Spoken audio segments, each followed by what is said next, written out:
So today we're heading out to the Super Sausage Cafe for a bit of breakfast, and then afterwards we're going to head out to Goldtop in Bishop Stortford.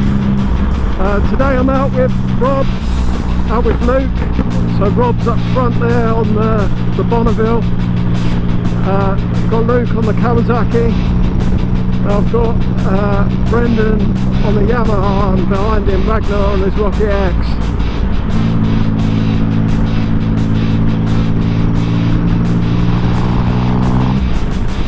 So this is not the first time that I've gone out this year. Today it's, I think, the 30th of July.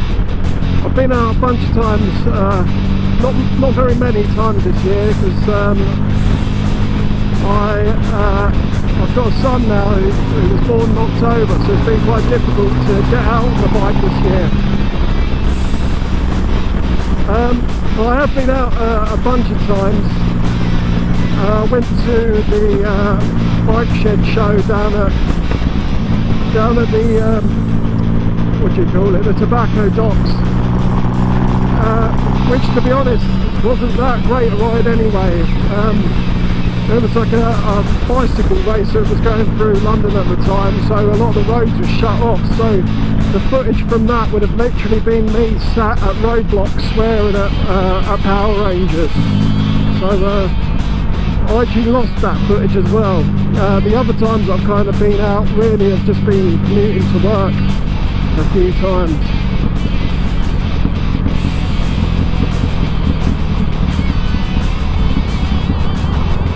Given that work is about 15 minutes drive away, that didn't really seem to make for very good footage.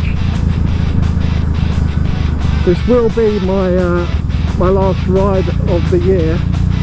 I'll explain why shortly. But I've got some things that I'd like to, I want to do next year, some places. So there's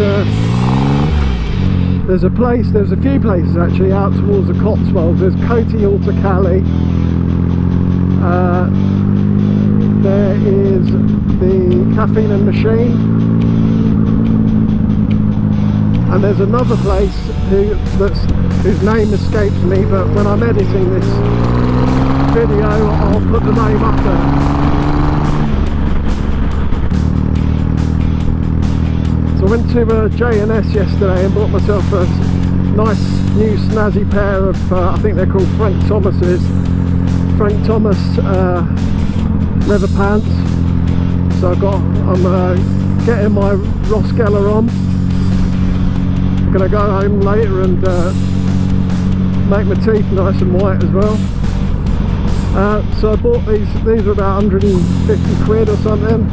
Bought them because, quite frankly, those headers were cooking my leg with just jeans on, so I'm hoping they give me a little bit more protection than just jeans will. So far, kind of so good. Whilst I was in there, I had a chat with the guy in there, a guy called Tony. So this is J&S in St Albans. Really nice guy. I told him what I was buying the pants for, so basically didn't want my leg being cooked anymore, and said I'm trying to find somewhere to make me up a custom heat shield and failing miserably. So he said that he knows someone in Baldock. I think the company's called Ross Engineering. So once I'm better, I kind of gave a little bit away as to what's going on. Yeah, once I'm better, I'll take the bike up there and get a custom heat shield made up. Just lost a couple in the group. It's a bit of a tricky roundabout there. It gets quite busy and it's quite hard to get out. I hope they're alright. They're taking a bit of fucking time to get out of that junction.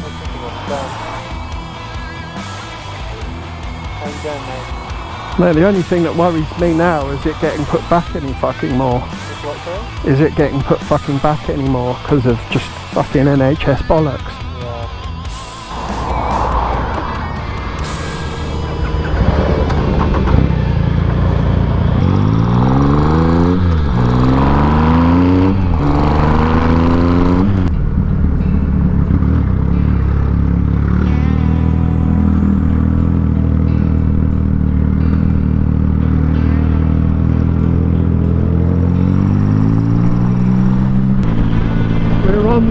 the home run now to see the sausage calf. I haven't been talking too much because I'm trying to save my voice, so as you may have picked up from what I was saying to Rob earlier, I've got throat cancer. I've been told that it's treatable and highly curable, so I hold on to that. And also I'm young and otherwise very fit. I'm like 6'1", weigh 12, just over 12 stone. I exercise twice a week. I eat lots of vegetables. So yeah, as I say, I'm otherwise fit. It's a HPV related cancer, which I knew nothing of until I was diagnosed, but apparently it is the #1 cause of I think it's cervical cancer in women. That's what they get smear tested for. And apparently now it is the #1 cause of throat cancer in men, overtaking smoking and drinking. So my cancer is not in any way related to smoking or drinking. I don't smoke, I do drink. Yeah, it is what it is. So HPV virus, I did some research on it, obviously now that it's affecting me, and apparently 80% of the population will be infected with the HPV virus at one point in their lifetime, and of that 80%, 1 in 60 go on to develop cancer as a result of it. So unfortunately I'm one of the 1 in 60, and it's just sheer shit luck. So I think I should take a minute to raise a bit of awareness about this, and I'll tell you why. The reason why is because I was misdiagnosed by my idiot GP, which now means that my cancer is advanced. Luckily it's only advanced in terms of how big the tumour is, and it has not spread. But obviously now time is of the fucking essence. So I've got to have chemotherapy and radiotherapy together for a period of 6 weeks. That starts all going well. I've got a number of appointments to attend next week. That starts in 6 weeks time, in 2 weeks time. The treatment itself sounds pretty fucking brutal. On Thursday, this coming Thursday, I've got to go and have a feeding tube installed, and that is because apparently all the radio waves on your neck apparently dry up all of your kind of saliva glands, and therefore your mouth becomes incredibly dry. It also becomes very sore. So for that reason, a lot of people obviously don't want to eat. So in order to maintain your weight and whatnot, and weight is very important during this treatment, they give you a feeding tube. So the reason why the weight is important is because they also make up a mask for you. So essentially they make up this open mesh mask that mirrors the contours of your face, and effectively they pin you down to the table and direct the radiation at exact places where you need it, and it's absolutely key to its success that that face mask continues to fit. So if you lose weight, obviously it's extremely detrimental to your therapy, recovery, your treatment. So there we go. In terms of the GP then, I'm extremely angry with my GP. I had COVID back in March, and beyond COVID I was left with the sore throat, persistent sore throat. So if you look up anything on the NHS website, it says if you have a persistent sore throat lasting more than 2 weeks, to immediately consult your doctor for reasons such as this. So after I think it was probably about 3 weeks, I consulted the doctor, and they gave me antibiotics, which, okay, fair enough. I myself thought that it was probably a throat infection or tonsillitis or something to that effect of myself. I wasn't expecting obviously to have fucking cancer following COVID. So that course didn't work. I went back, they gave me a second course. That course didn't work. So, I mean, to me, a young and healthy man who's just turned 40, 2 bouts of antibiotics have not worked on him. Surely this warrants further investigation. So at the time I was suffering with heartburn. I think it was probably just a consequence of my diet, really. I was eating a lot of spicy stuff and drinking probably a lot more than I probably should have done on weekends. So I went to the doctor. I said, right, I've got 2 problems here. I've got heartburn, but I've also got this persistent sore throat that won't go away. I've had 2 rounds of antibiotics, hasn't got rid of it. He concluded that I had acid indigestion that was affecting my throat. So I said, are you sure? That seems a bit of a suspect diagnosis to me. He went, yep, absolutely. He gave me some indigestion tablets. He said, come back if anything changes or if it gets any worse. So probably within about a week and a half, maybe 2 weeks, I went back and I said, these are not working. And now I can actually feel a lump at the back of my throat.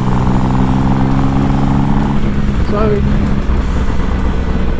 I mean, I'm no doctor, but surely lump at the back of your throat, persistent sore throat, let's get you in and get you checked out. What did he do? He said, no, let's crack on with this course, please go and finish it, I'm sure you'll be fine. So cracked on with the course, still didn't bloody work. And then at the end of the 4 weeks, there's a month's fucking course he gave me this stuff. End of the 4 weeks, I could put my finger on my throat and feel something growing at the back of my throat. So I went back and I said, listen, I have to say as well, after I went to him the first time about the lump, he looked at the back of he looked it down my throat and said, I can't see anything. And I thought, well, of course you fucking can't, because it's down my fucking throat. Sorry, as you can see, I'm quite annoyed by this. So anyway, I go back after a month, I say, right, now I can feel this thing with my finger. And he says, oh, well, I'm still sure that it's this acid indigestion thing. And I said to him, if that is the case, why is it only on one side of my throat? And he went, that's a good question. And I genuinely thought, am I on the wrong side of the desk here? Yeah, so then I got referred to ENT, who confirmed high suspicion of cancer. He then referred me into St Albans Hospital for an urgent 2-week urgent care course route, sorry. And I decided to ignore all that, or not ignore it. I rang up after a week to try and get my appointment and got told that it wasn't 2 weeks, that it was likely 5 weeks because there's a backlog. So I decided to ignore the stupid fucking NHS and at that point go and pay for a private consultancy and get all the tests done myself, which I did. And it's lucky I did, because that appointment letter for the St Albans came through the door recently, and it says October. Probably be dead by October. So here we are, the Super Sausage. Very busy, as you can see.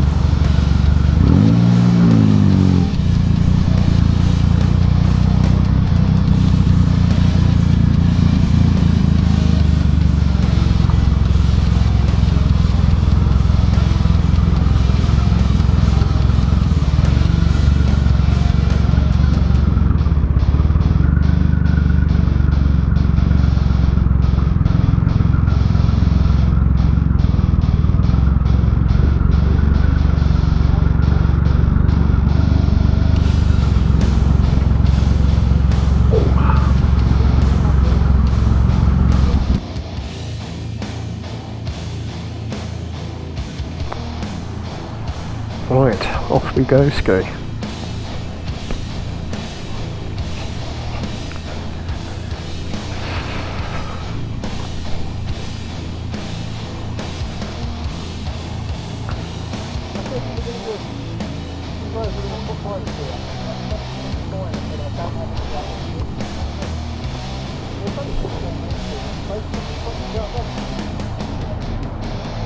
Come if you want, mate, but it's fucking hot, mate.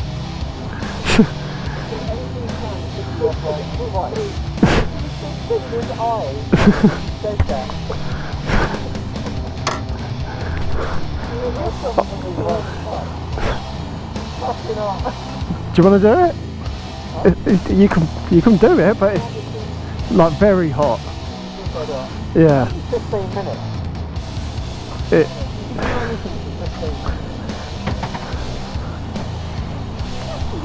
If it's too hot, just fucking tap me and we'll change.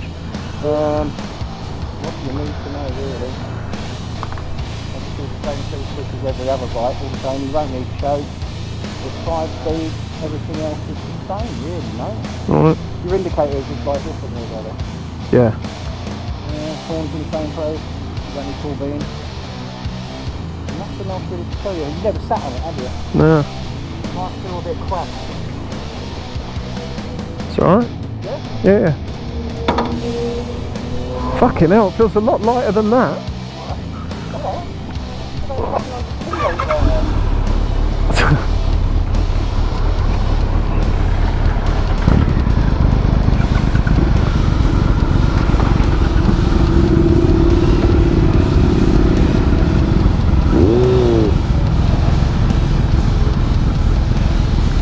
Right, on the Kwaki.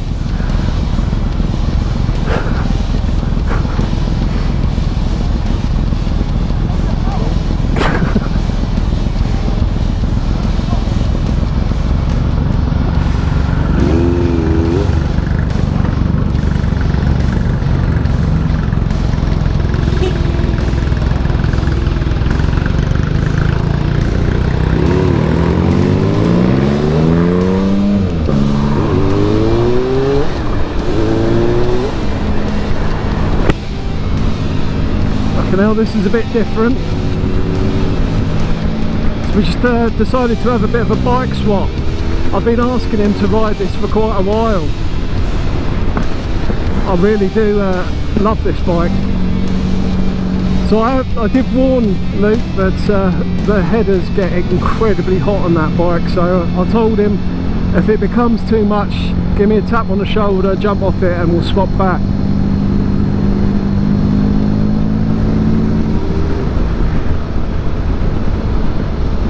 This feels a hell of a lot lighter compared to my bike.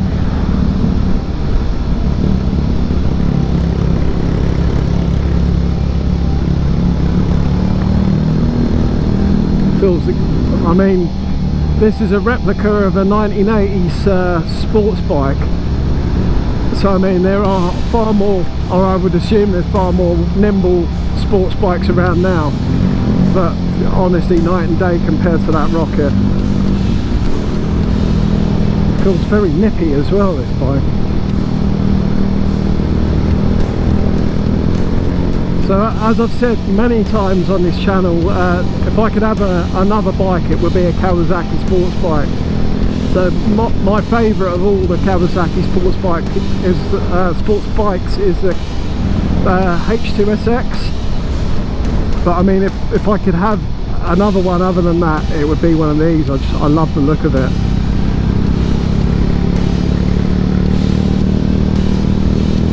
And Jesus Christ, it feels light. I don't know what the curb weight of this is, but the Rocket is 370 kilos. This feels more like it's maybe about 220.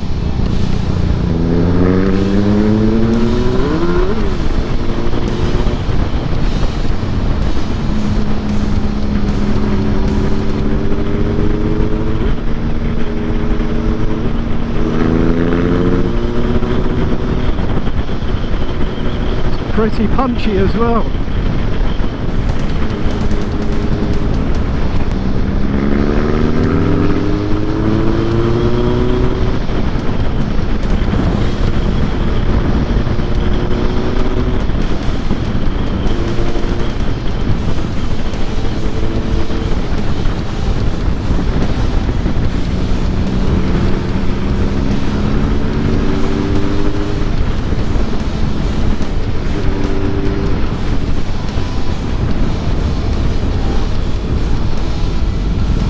That was a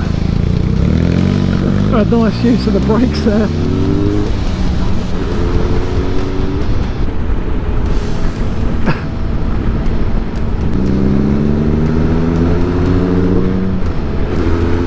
I love the sound of the engine on this, the way that it dials up, it sounds really nice. Especially when you're kind of like going full chat.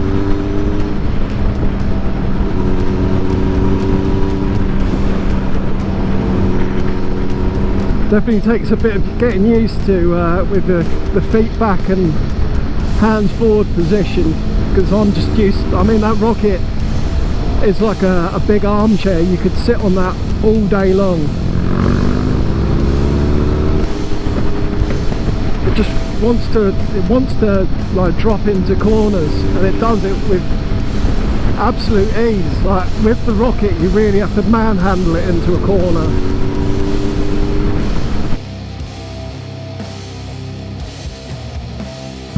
So as I was saying earlier, before I got a little too animated and started effing and jeffing, because obviously I'm very annoyed. What the message I'd like to put out there is, if you think that there's something wrong with you, and you go to your GP, who frankly are just gatekeepers, and to my mind just seem to be more concerned with budgets and friggin' money and all that kind of crap than actually trying to save people's lives. If you go to a GP and you tell them, I think there's something quite seriously wrong with me, and they're unwilling to listen, do what I didn't initially. Ignore the fucker, go and spend the money. It only costs about 250 quid to see a private consultant and have a specialist look at you. It's worth the money. If you catch it early enough, then, I mean, I'm constantly feeling anxious and worried about leaving this in me for too long, because it's already been left in me for too long. My treatment's due to start in 2 weeks. Hopefully it starts in 2 weeks, but already I'm having quite adverse health symptoms. So my voice sounds relatively strong at the moment, and I've been saving my voice by talking sporadically on the camera. If I were to talk to someone for more than an hour, as I did the other day with my boss when he come down, really decent guy, Johnny, lives up in Doncaster. He came down just to see me and just make sure I'm okay. So just a genuinely decent human being, and everyone that I work with, just, again, I'm really happy that I can call them all friends, and that they've looked out for me and have genuinely got my best interests at heart. But I was talking to Johnny, we went for a little walk, I was just telling him about what's going on and whatnot. I was talking to him for an hour, and after that hour I dropped him back off at the office, and I was talking to him and Rob, our HR manager, and I pretty much at that point almost lost my voice. I think by the time I got home and I was talking to Emma, my voice had completely gone. I was literally whispering. So I have to use my voice sparingly. I think what happens is, because there's obviously I think it's a 4 centimetre tumour in my throat, it tends to, after a while, my throat becomes very tense, and it almost feels like you're being strangled. I think it all kind of just like all swells up. So other symptoms I'm getting are ear pain, jaw pain. I woke up this morning, it felt like I'd taken a right hook from a boxer, and so yeah, I mean, once I take some painkillers, it does subside. So yes, anyway, moral of the story: ignore your GP. Ignore them. They haven't got a fucking clue. They are not specialists.